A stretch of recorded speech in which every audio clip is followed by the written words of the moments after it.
انت عايز مننا ايه؟ بجد عايز مننا ايه؟ احنا خلاص ما بيناش حاجة نقدمها. الناس تعبت، الناس بتموت بالبطيء من كتر غلا الاسعار اللي كل يوم وكل ساعة وكل دقيقة. بجد عايز مننا ايه؟ هو ايه الجحود اللي جواك ده؟ شلت قلبك وحطيت جواه حجر؟ ليه مش حاسس بالناس؟ ليه مش حاسس بمعاناة الناس؟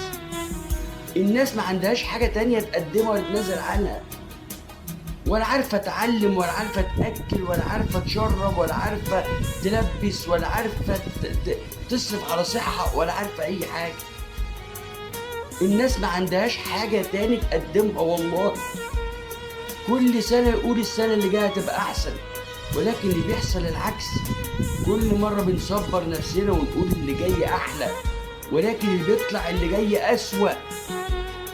بجد اللي بيطلع اللي جاي أسوأ. مفيش فيها حاجة فيها أمل، وأنت ما عندكش حاجة إلا زيادة أسعار. مفيش مرة تفرح الشعب المصري دوت بحاجة حلوة. بجد احنا تعبنا. الواحد أول مرة يتكلم في حاجة زي كده. تعبنا.